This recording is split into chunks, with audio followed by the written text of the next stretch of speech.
Sean Penn joins us now. Hey, Chris. Good to see you, you handsome bastard. So what was the draw to this script for you, and what do you want people to take from the film?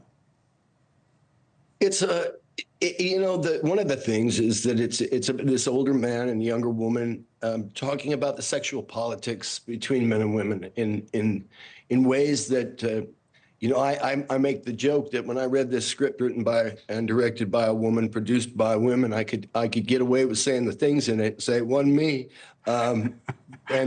it's just I found it a very refreshing a piece to be able to do, and I think just about human connection, and that's addressed a lot in terms of the way people lose themselves in their screens, and this is I felt like I got gifted with this one. It's a goodie. Pleasantly surprised at how it's been received. A lot of critical acclaim coming into the release.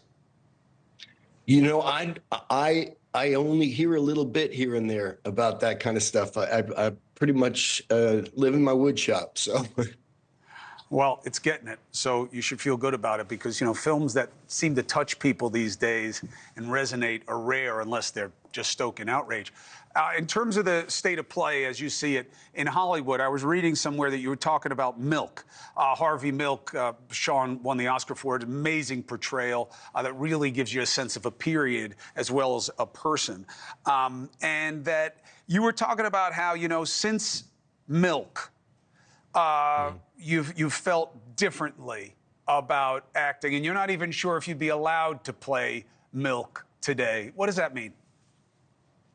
Well, I think I certainly wouldn't be financeable or acceptable to the media, to the popular this culture right now. I think it's a shame. I think it's while God knows we have to focus on how to build options of diversity in every business, I think this is an unimaginative one that really is going to get us to the point where only Danish princes can play Hamlet. So we have always thought of it, and it's disappointing that's the way we're rolling. Disappointing. How disappointing is it that wars have become fads, and that Ukraine had its moment, became a little bit of a political football, which I think has negatively affected people's paying attention to it, but that it's still going on in earnest, very seriously, and yet no real connection anymore? What does that mean to you? How do you explain it?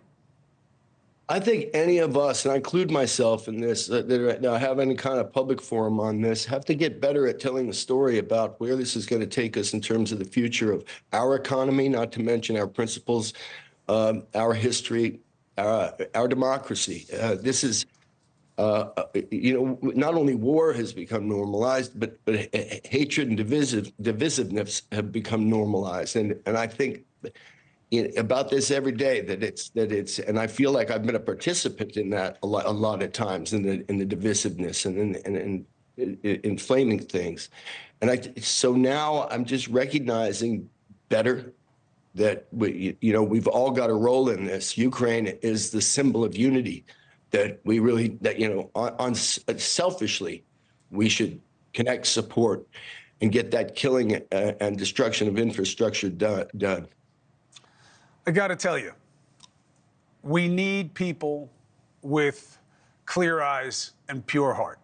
And you check both those boxes for me. You do when I see you on screen. You do it 100 times more and better, in my opinion, when I see you in person. As I always joke with you when we connect, I need more Penn in my life. And I believe that's true about all of us. Thank you for what you're doing on screen. Thank you for the activism. I look forward to what's next, and I appreciate you coming on. I hope everybody sees Daddio. Thanks, Chris. All right, brother, be well. 3 minutes, 45 seconds. Hey, thank you for watching. Please go to newsnationnow.com, newsnationnow.com, and you can find NewsNation on your television provider. And don't forget to click the red subscribe button down below.